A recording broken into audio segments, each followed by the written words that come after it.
राजधान India.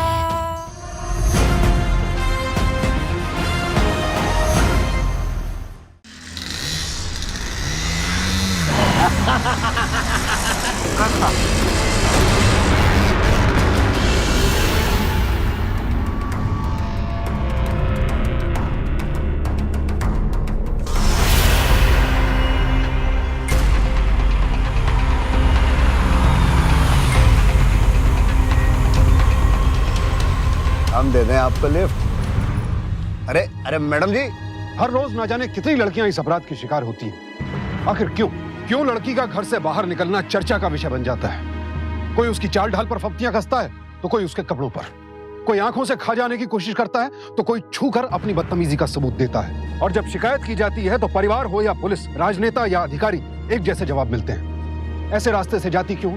कपड़े तमीज से पहना करो। शाम ढलने के बाद लड़कियों को घर से बाहर नहीं जाना चाहिए। कोई भी उन बदतमीजों पर उंगली क्यों नहीं उठाता? सब हाथ पकड़कर लड़की को ही रास्ता दिखाने की कोशिश करते हैं। आखिर क्या वजह है कि बुरा समझे जाने के बावजूद आज तक ईव टीजिंग पर लगाम नहीं लग पाई है? आज राह चलती लड़कियां दहशत में रहती हैं, कहीं कोई छेड़ ना दे, छू ना ले, भद्दा कमेंट ना कर दे। नारी के सम्मान पर ही नहीं बल्कि उसके आत्मविश्वास पर भी हमला है। और ऐसा ही एक हमला हुआ मध्य प्रदेश के एक शहर में रहने वाली साक्षी के साथ, जहां चंद मंचलों ने बेखौफी की सारी हदें पार कर दी। मर्द होने के घमंड में, ताकत के नशे में और औरत को कमजोर समझने के गुरूर में ऐसी हदें पार कर जाती हैं कि हर हद छोटी हो जाती है। और तो क्या चल रहा है? बस कुछ नहीं, कॉलेज के चक्कर। कॉलेज बस तू चक्कर लगाता ही रहना। वो होता है। ए भाई वो देख, पकड़। अब देख।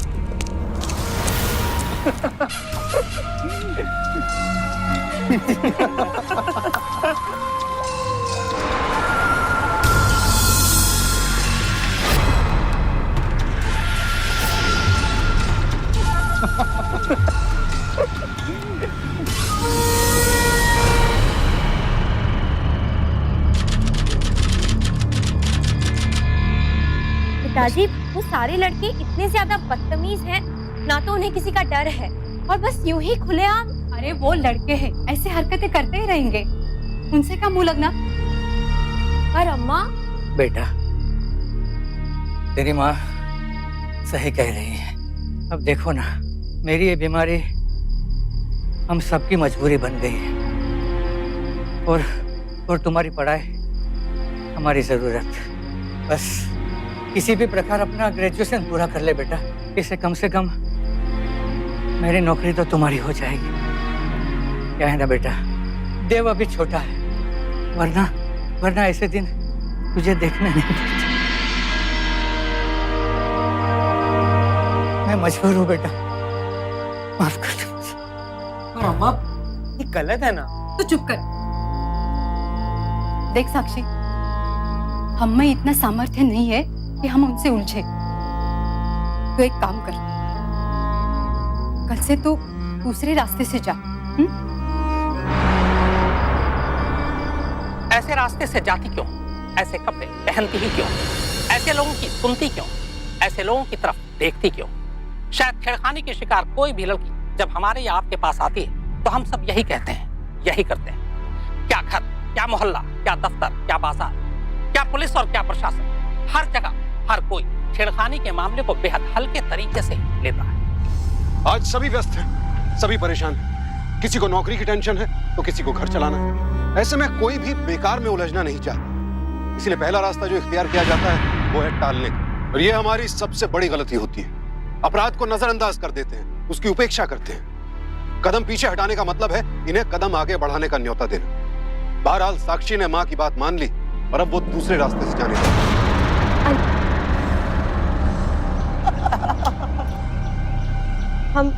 हम दूसरे रास्ते से चलते हैं। क्यों?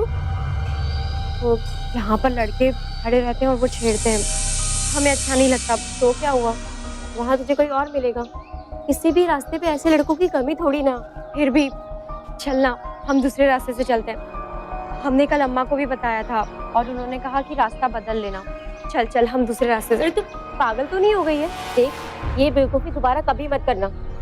तुझे पता है, जब हम स्कूल में पढ़ते थे हमारे साथ एक लड़की पढ़ती थी। उस लड़की को एक लड़के ने लव लेटर दिया और उस बेवकूफ ने पता है क्या किया, वो लेटर ले जाके अपने पापा को दे दिया। जानती हो उस लड़की के साथ क्या हुआ? उसके पापा ने उसका स्कूल छुड़वा दिया। लड़कों को सजा मिली? नहीं ना, यही होता है घर पे शिकायत करने से। उन लड़कों को सजा नहीं मिलती और हमें ही रोक दिया जाता है। इसीलिए तो आज तक हमने अपने घर में कुछ भी नहीं बताया। अगर तुझे इस दुनिया में जीना है तो ये सब सहने की आदत डाल ले।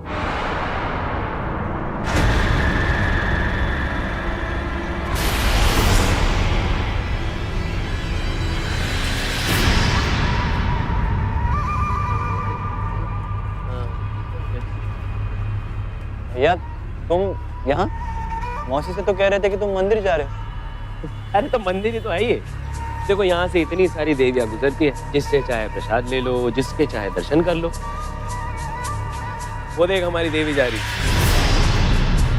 अब देखो कैसे दर्शन करके आते हैं हम।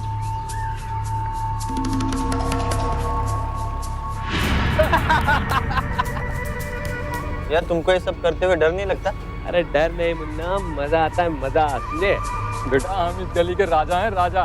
यहाँ से गुजरने वाली हर लड़की हमारी प्रॉपर्टी है और हर राजा का धर्म है वो अपनी प्रजा का ख्याल रखे। चलो भैया, आज लौंडे की कक्षा शुरू करते हैं। जा करके अपना शिकार। जा। नहीं भैया, हमको डर लगता है। अबे चुप, तुम मौसेरे भाई हो तुम हमारे। बेइज्जती करवाओगे? इसका ना मेडिकल चेकअप करवाना ही पड़ेगा।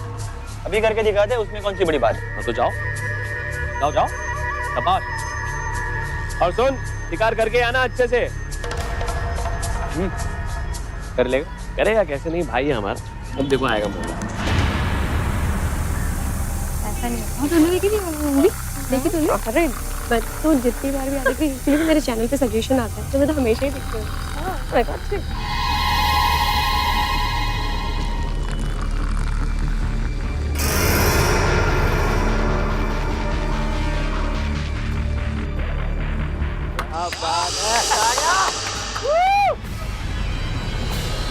आजा आजा, क्या बात है लौटे, आज तो पहली बार में ग्रेजुएशन कंप्लीट कर दिया तूने। आ गया।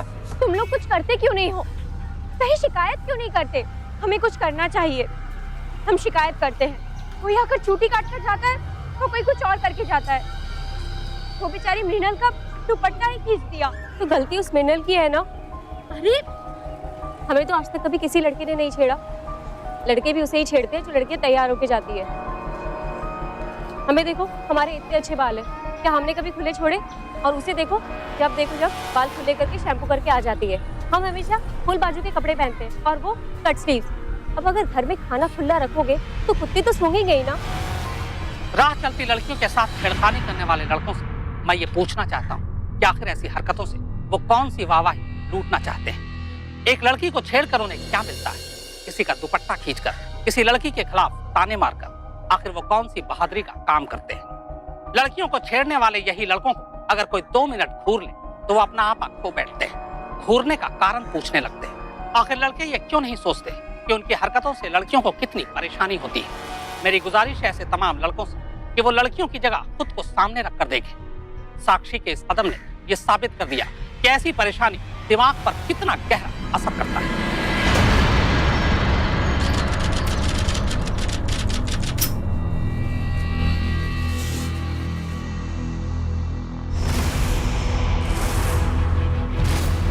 और लड़के भी उसे ही छेड़ते हैं जो लड़कियां बन-ठन के आती है।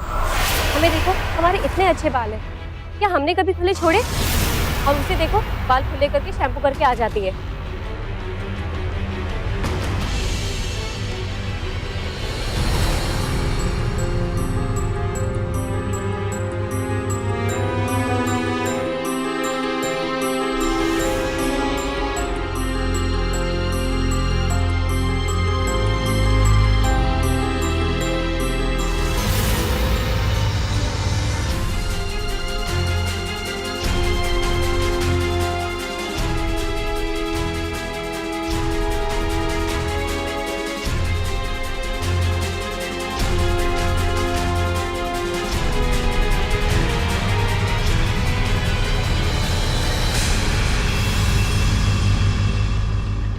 हम हमेशा फुल बाजू के कपड़े पहनते हैं और वो कट स्लीव्स।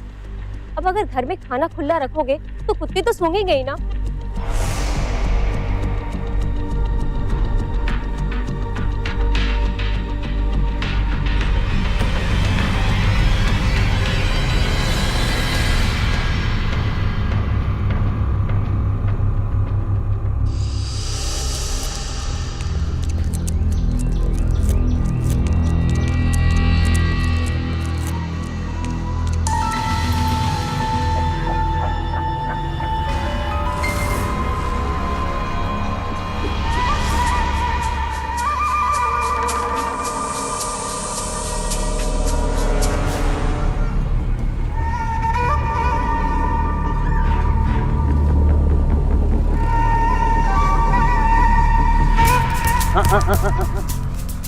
कहाँ जा रही हो? देखिए प्लीज हमको जाने दीजिए। ए, हम तुमसे नहीं पूछ रहे हैं? हम तो हमारी मैडम से बात कर रहे हैं। ऐसे ये बाल खुले छोड़कर आना, समझी?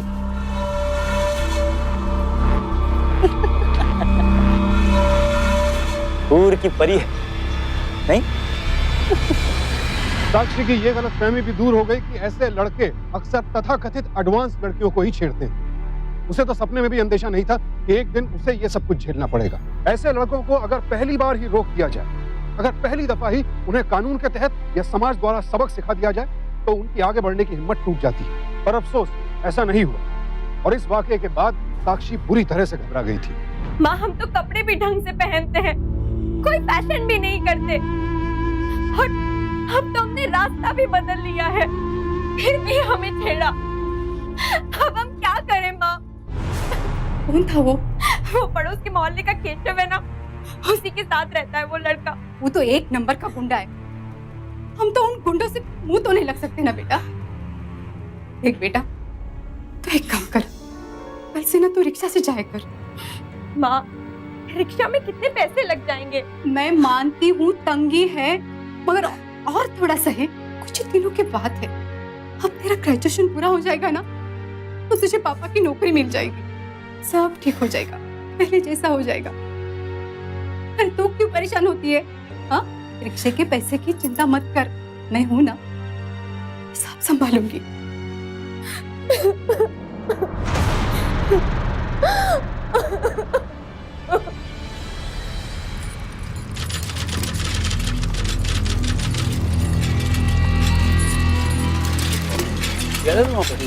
अरे बाप रे, लो भैया हो गया तुम्हारा काम। देखो जा रही है तुम्हारी मैडम हवाई। वो क्या हुआ?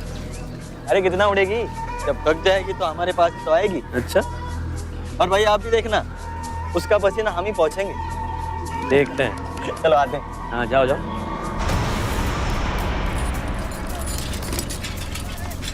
अबे रुक रुक रुक रुक रुक रुक रुक।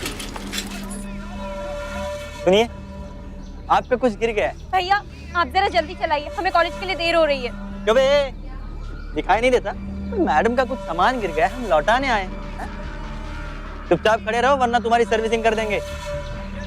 मैडम आपका रुमाल वो वहां गिर गया था। हमारा नहीं है। चलो कोई बात नहीं, किसी और का होगा। पर क्या है ना, ये रुमाल लेडीज है, हमारे कोई काम का नहीं, इसलिए काम की जैसे आप ही रख लीजिए। हमने कहा ना हमारा नहीं है। ये क्या कर रहे हो? हमारी सवारी के साथ बदतमीजी ना करो, समझे? तो ठीक है, तुम्हारे साथ करते हैं। भैया नेशनल कॉलेज चलेंगे? आइए बैठिए। कोई भी इनको लेके नहीं जाएगा, समझा? और तुम लोग भी गौर से सुन लो, कोई भी रिक्शा वाला इनको लेके नहीं जाएगा। और अगर किसी ने भी हमारी बात नहीं मानी तो रिक्शा और रिक्शा वाला दोनों को फ्री में सर्विस देना बहुत अच्छा चाहता है हमको। निकल। क्या देख रहा है तू? निकल निकल।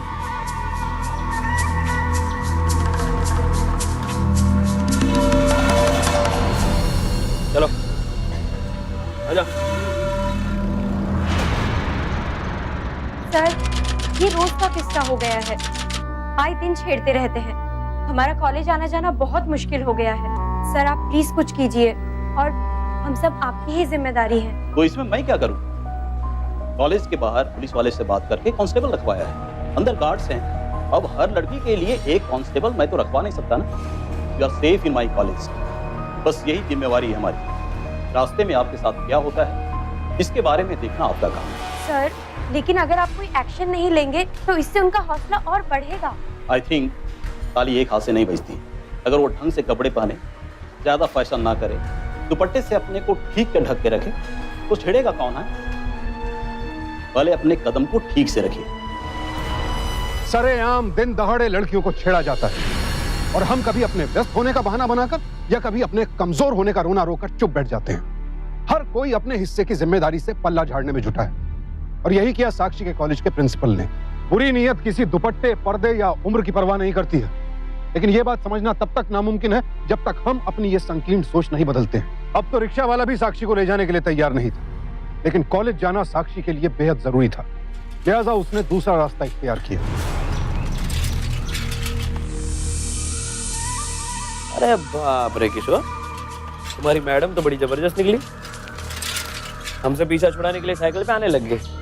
भैया हमने तो पहले ही कहा था कितना उड़ेगी, जब थक जाएगी तो हमारे पास ही तो आएगी।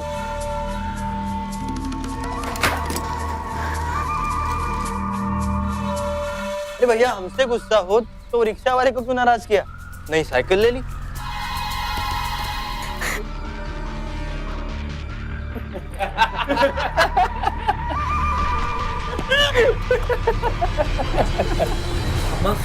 ये तो हद हो गई है। ऐसे कैसे बीच रास्ते में किसी को भी रोक सकते हैं? मैं चाहता हूँ अपने दोस्तों के साथ अभी सबक सिखा के आता हूँ लोग को। ए तू चुप कर, वो गुंडे हैं, तू भी गुंडा बनेगा क्या? पढ़ाया लड़ने। देख साक्षी, बस अब 4 ही महीने बचे हैं, तू पढ़ाई पे ध्यान दे। हाँ, घर से निकलते हुए संभल कर निकला कर। जब उस रास्ते पे कोई आवाजावी ना हो ना तो मत जा। और हाँ, ये बात गलती से भी किसी को मत बताना, नहीं तो बदनामी होगी।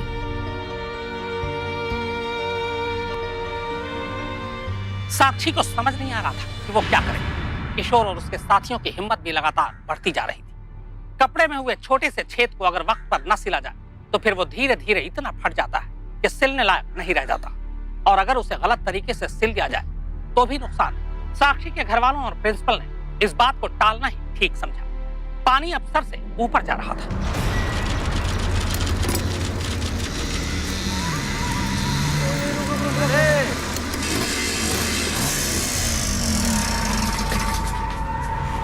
चल बे, माफी मांग मैडम से।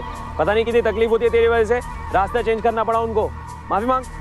साक्षी जी पिछले 3 दिन से पिट रहा है, आपको छेड़कर हमसे अलग कर दिया। बच्चा है जी, माफ कर दो। चल बे, अभी मांग। जरूर।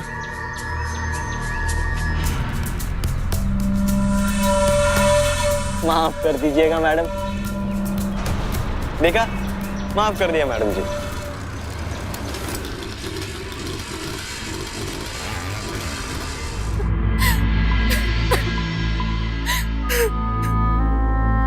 अब चुप भी करना है। बहुत हो गया अम्मा, आप हमें पुलिस में रिपोर्ट लिखवानी ही चाहिए। पागल हो गए क्या? अरे बदनामी होगी, लोग अनाप शनाप बकेंगे। नहीं नहीं, हम पुलिस स्टेशन नहीं जाएंगे। ठीक कह रही है अम्मा, पुलिस में रिपोर्ट लिखवाने का कोई फायदा नहीं है। हमने रास्ते में पेट्रोलिंग पार्टी से बात की थी, उन्होंने हमें ही उल्टा दोषी ठहरा दिया। भाड़ में जाए तेरी पढ़ाई, हमें पढ़ाई वढ़ाई कुछ नहीं चाहिए। तुझे नौकरी ना मिली ना तो ना सही, तेरी इज्जत तो बचेगी। कल से तू बाहर कहीं नहीं जाएगी बस। लेकिन क्यों अम्मा?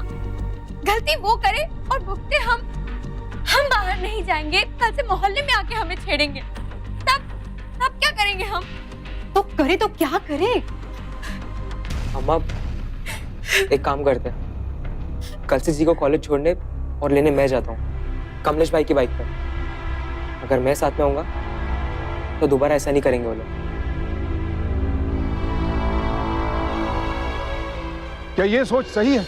अगर हम अपराध को रोक नहीं सकते, उसके खिलाफ आवाज नहीं उठा सकते, तो ये तरीका इख्तियार करना चाहिए। क्या साक्षी के छोटे भाई को उसके साथ भेज देना इस समस्या का समाधान था? जिन बदमिजाज लड़कों ने साक्षी का जीना दूभर कर रखा था, क्या ये कदम उन्हें रोकने के लिए काफी था? वो आइटम देख के आया, वो काली वाली ना, अच्छी नहीं लगी। उसकी बात नहीं कर रहा वो जो। ओहो, ये व्यवस्था है। मतलब मैडम आजकल मोटरसाइकिल पे घूम रही हैं? वो भी बॉडीगार्ड को साथ लेकर। अबे तेरे होते हो कोई दूसरा बॉयफ्रेंड? अरे ना ना, अरे देखा नहीं वो कितना छोटा है उससे? अरे जानता हूँ मैं उसको, छोटा भाई है उसका। हम क्या कहते हैं, आज उसे साला बना ही लेते हैं। वापिस आने दो, कॉलेज से वापस आएगी तो जाएगी कहाँ? देखना, जब मेरी नौकरी लग जाएगी तो मैं अपने भाई को एक नई वाली बाइक ला कर दूंगी।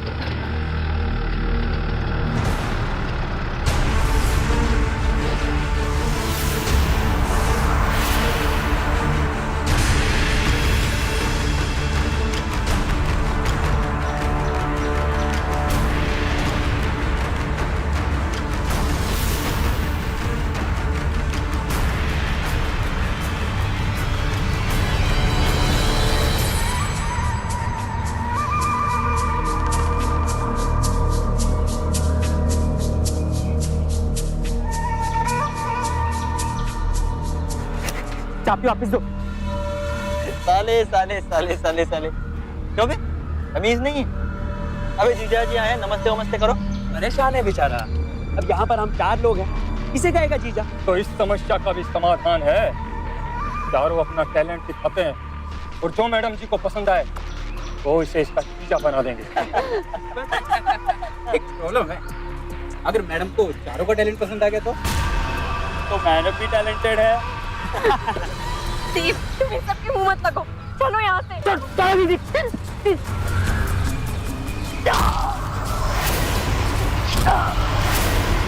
चलो, मेरे भाई को मार डालेंगे सर, हमारी मदद कीजिए सर, प्लीज उसे बचा लीजिए सर, प्लीज। देखो मैडम, हमें बंगला छोड़ के जाने की इजाजत नहीं है, हम नहीं जा सकते। सर प्लीज सर, मेरा भाई मर रहा है सर, प्लीज अपनी ड्यूटी कीजिए। मैडम प्लीज आप मेरी बात समझने की कोशिश कीजिए, हम अपनी ड्यूटी पर हैं, हम आपकी कोई मदद नहीं कर सकते, आप यहाँ से चले जाइए मैडम। मेरी कोई मदद करो। देखिए, मैं आपके हाथ जोड़ती हूँ, प्लीज मेरे भाई को बचा लो सर, वो मर जाएगा। मैडम 2 किलोमीटर की दूरी पर पुलिस थाना है, वहाँ चली जाइए आप। मेरा भाई मर जाएगा तब तक। देखिए मैडम, हमें अपनी नौकरी नहीं खोनी है, चाहिए आप। आपके हाथ जोड़ रही हूँ सर, सर आपके घर में भी बच्चे होंगे ना सर, मेरा भाई छोड़।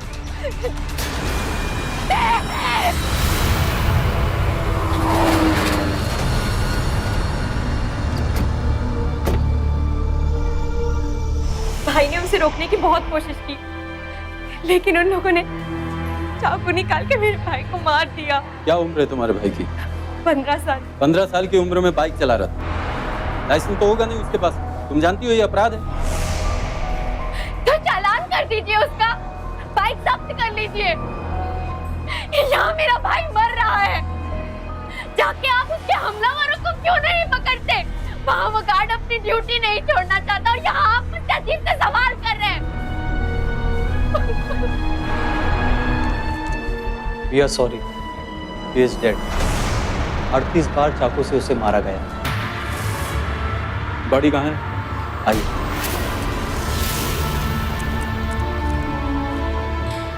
एक 15 साल के लड़के का दिन दहाड़े कत्ल कर दिया गया, कारण उसने अपनी बहन को बचाने की कोशिश की। क्या यह उसका अपराध था? देव को बचाया जा सकता था अगर अधिकारी के घर पर तैनात गार्ड्स मदद के लिए आते, अगर आसपास के लोग सहायता करते, अगर राहगीर अपनी गाड़ी गंदी होने का मोह छोड़ देते, अगर अस्पताल वाले पुलिस केस रजिस्टर होने का इंतजार न करते, और सबसे बड़ी बात, देव पर हमला होता ही नहीं अगर इनके खिलाफ पुलिस प्रशासन और समाज एक हो जाते। बहरहाल इस मर्डर की चर्चा जब सुर्खियों में आई तो पुलिस हरकत में आई। क्या है ये? क्या है? एक लड़के का सरेआम खून हो रहा है और आप लोग देख रहे है क्या ये? सर हम कोशिश कर रहे हैं। क्या कोशिश कर रहे हो तुम? मुझे अभी और इस वक्त सारी जानकारी चाहिए।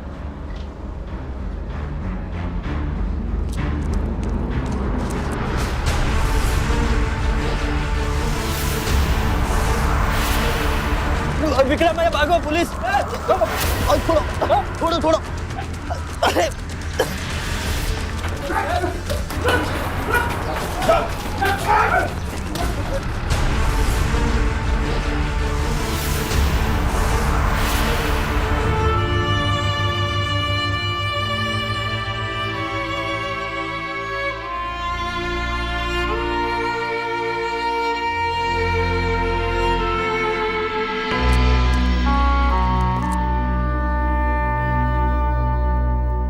चारों मुजरिम पकड़े जा चुके हैं। कल शिनाख्ती परेड है, आपको पुलिस स्टेशन आकर उन मुजरिमों की शिनाख्त करनी है।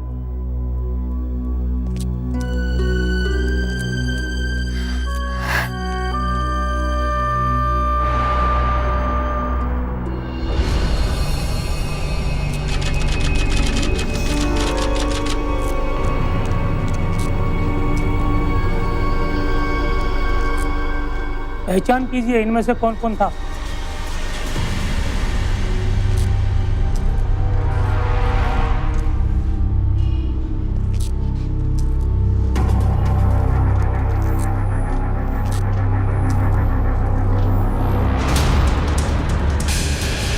चारों अपना टैलेंट दिखाते हैं और जो मैडम जी को पसंद आए वो इसे इसका जीजा बना देंगे। किसी ने मुझे धक्का मारा था।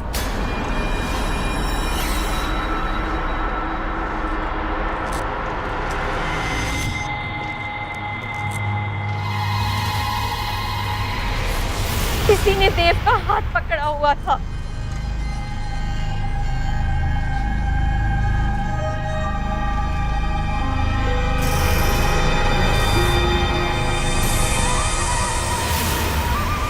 किसी ने चाकू दिया था।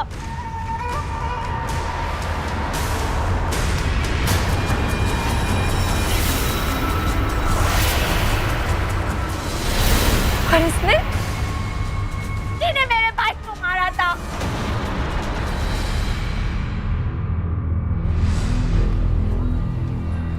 लॉर्ड, मैं इस और आपका ध्यान दिलाना चाहूंगा कि इन सब की कच्ची उम्र है। इन चारों में से 3 की उम्र 21 और 22 साल के बीच है और चौथा नाबालिग है। इसलिए मुझे लगता है कि इन्हें हमदर्दी दिखाते हुए, इनके भविष्य को ध्यान में रखते हुए इन्हें रियायत दी जाए। ऑब्जेक्शन मिलो। इन चारों ने एक जघन्य अपराध को जन्म दिया। न केवल नारी सम्मान को ठेस पहुंचाई है, बल्कि 3 दहाड़े सरेआम बड़ी ही बेरहमी के साथ कत्ल किया है। मैं अदालत से दरख्वास्त करता हूं, इन चारों को कड़ी से कड़ी सजा दी जाए।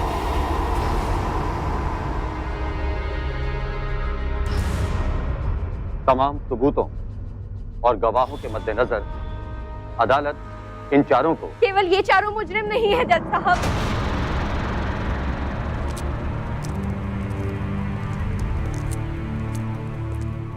मेरे भाई की मौत के जिम्मेदार केवल ये चारों नहीं है। मेरे भाई की मौत इन गुंडों से झगड़ा करने की वजह से नहीं हुई है, बल्कि मेरे भाई की मौत का कारण है जो मेरे साथ काफी समय से चलता आ रहा है और जिसे रोकने की किसी ने कोशिश तक नहीं की। मेरे भाई के मर्डर में शामिल है वो थाना अधिकारी जिसने हमारी शिकायत को गंभीरता से नहीं लिया। सर, वो मैदान के पास में कुछ गुंडे हैं सर, वो हमें डेली छेड़ते हैं। सर प्लीज आप कुछ कीजिए। जब तुमको पता है कि मैदान के पास गुंडे घुमा करते हैं तो तुम्हें क्या जरूरत है इस रास्ते से आने जाने की? हमारे प्रिंसिपल जिन्होंने अपनी जिम्मेदारी सिर्फ कॉलेज के गेट तक साध ली। कॉलेज के बाहर पुलिस वाले से बात करके कांस्टेबल रखवाया, अंदर गार्ड्स हैं। अब हर लड़की के लिए एक कांस्टेबल मैं तो रखवा नहीं सकता ना। You are safe in my college, बस यही जिम्मेवारी है हमारी। रास्ते में आपके साथ क्या होता है इसके बारे में देखना आपका काम है। वो गार्ड जिससे मदद मांगी और उसने ड्यूटी का हवाला देते हुए बंगले से हटना जरूरी नहीं समझा। देखो मैडम, हमें बंगला छोड़ के जाने की इजाजत नहीं है, हम नहीं जा सकते। वो डॉक्टर शामिल है जिसने अपनी जिम्मेदारी पुलिस FIR के बाद तय की। देखो, मैंने आपको पहले ही कह दिया है ये पुलिस केस है और हम पुलिस को इन्फॉर्म कर रहे हैं। हमारा पूरा सिस्टम शामिल है जिसे कोई भी गुनाह तब दिखाई देता है जब किसी का मर्डर या फिर हो जाए, जैसे मेरे भाई का मर्डर हो गया।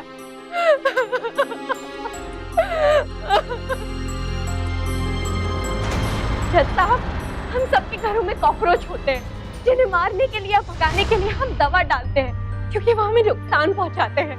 वैसे हमारे घरों में माँ, बहन, बेटियां होती है, तो उनके साथ हो रही इस छेड़खानी के लिए हम क्यों नहीं कुछ करते? आज आप इन्हें फांसी दे दें या उम्र कैद, लेकिन बाहर जो ये दर्जनों लड़कियों को छेड़ते हैं उसके लिए कोई सजा क्यों नहीं है? और अगर गलती से कोई पकड़ा भी जाए तो उसे महीने 2 महीने की सजा या 500,000 रुपए देकर छोड़ दिया जाता है। तो क्या हमारे देश में औरतों की इज्जत इतनी सस्ती है या फिर कानून की दृष्टि में खोट है कि उसे कोई भी गुनाह तब दिखाई देता है जब किसी लड़की का बेरहमी से हो जाए? इस किशोर ने मेरे भाई को बेरहमी से मार दिया और इसको हवाला देने वाले ये सब लोग हैं जिन्होंने इसे रोकने की कोशिश तक नहीं की। मेरे भाई के मर्डर का असली कारण और उससे बड़े गुनहगार हैं वो लोग जो इसे आम मानते हैं। अदालत साक्षी के दर्द को समझती है और मानती है कि कोई ड्यूटी किसी वर्दी वाले को अपराध के खिलाफ खड़ा होने से नहीं रोक सकती। पुलिस को चेतावनी दी जाती है कि वो इस तरह के प्रोटोकॉल से बचे और इस तरह की शिकायत मिलने पर तुरंत और गंभीर कार्रवाई की जाए। अदालत विक्रम, रघुवीर, केशव और किशोर को दफा 302 के तहत हत्या का दोषी मानती है। विक्रम, रघुवीर और केशव को उम्र कैद की सजा सुनाती है और क्योंकि किशोर अभी नाबालिग है, उसे 3 साल सुधार गृह में रखने का हुक्म देती है।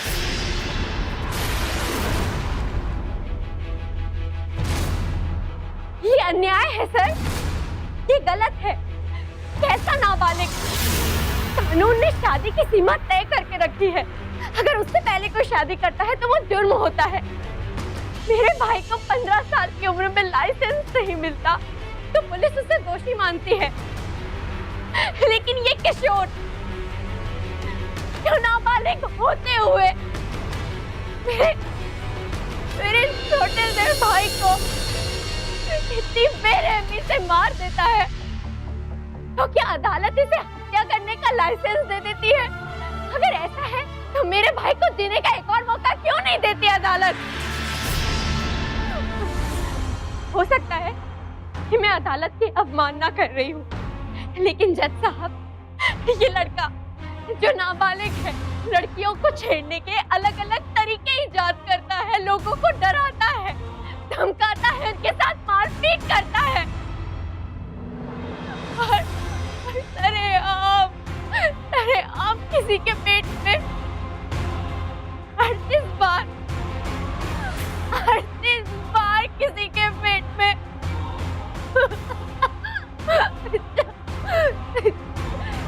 चाकू भोंक देता है 38 बार। ये नाबालिग नहीं है, ये बालिग है और इसे कड़ी से कड़ी सजा मिलनी चाहिए। इसे सजाए मौत होनी चाहिए।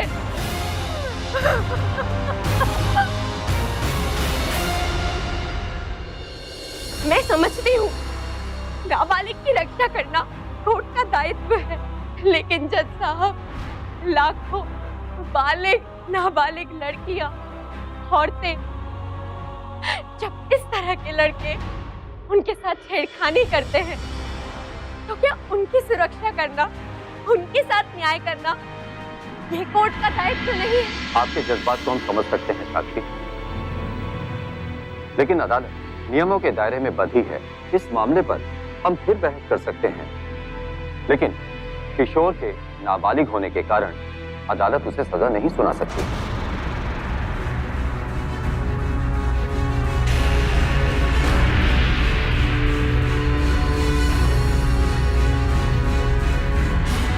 साक्षी ने बेहद अहम बातें अदालत के सामने रखी। बेशक उसके सवालों के जवाब कानून की किताब में नहीं है, लेकिन सवाल है वाजिब। क्या सिर्फ वो 4 लड़के इस वारदात के लिए जिम्मेदार थे? वो राहगीर नहीं जो अपराध होते देखकर खामोश रह जाते हैं, जो घायल को सड़क पर पड़ा छोड़ देते हैं कि उनकी गाड़ी गंदी ना हो। ईव टीजिंग की वारदातें सिर्फ सुनसान इलाकों में नहीं होती हैं। सरे बाजार, बसेस और ट्रेन में भी महिलाएं इस बदतमीजी की शिकार होती हैं। और इन मंचलों के यूं बेखौफ होने का सबसे बड़ा कारण है हमारी बुज़दिली। अगर हम सब हिम्मत करें तो इन्हें रोका जा सकता है, हालात को बदला जा सकता है, और जब ये होगा तभी आपकी, मेरी, हम सब की बेटियां बहनें सुरक्षित रह पाएंगी। याद रखिए, हमारी चुप्पी ऐसे बदतमीज लोगों का सबसे बड़ा हथियार है। इसीलिए खामोश न रहें, ऐसी घटनाओं का पुरजोर विरोध करें ताकि अपराधियों के हौसले पस्त हो सके। हमारी अपील सिर्फ लड़कियों से नहीं है, बल्कि ये अपील लड़कियों के माँ बाप, उनके रिश्तेदार, सहेलियां, पुलिस और प्रशासन, हर एक से है। हम चाहते हैं कि ऐसी शिकायतों पर वो फौरन अमल करें और एक्शन लें। मध्य प्रदेश में पुलिस ने ऐसी हेल्पलाइन जारी किया है जिसका नंबर है 1090, जिस पर आप पुलिस को अपनी जानकारी दे सकती हैं। देश के अलग अलग शहरों में भी इसी तरह के हेल्पलाइन नंबर हैं जहां पर आप पुलिस को सूचना दे सकते हैं। सजग रहें, सावधान रहें और जिम्मेदार बनें। याद रखिए, पौरुष का मतलब ये नहीं कि आप अपनी ताकत का इस्तेमाल महिलाओं को कमजोर साबित करने के लिए करें, बल्कि असली मर्द तो वो है जिसके रहते कभी किसी औरत के मान सम्मान पर कोई आंच ना आए। और अगर हम पड़ोस में लगी आग को आज नहीं बुझाएंगे तो कल उसकी आंच हमारे घर को भी राख कर ही देगी। इसी ताकीद के साथ अब हमें दीजिए इजाजत, फिर होगी मुलाकात ऐसी एक और सत्य घटना के साथ। देखते रहें सावधान इंडिया, इंडिया फाइट्स बैक। तो सावधान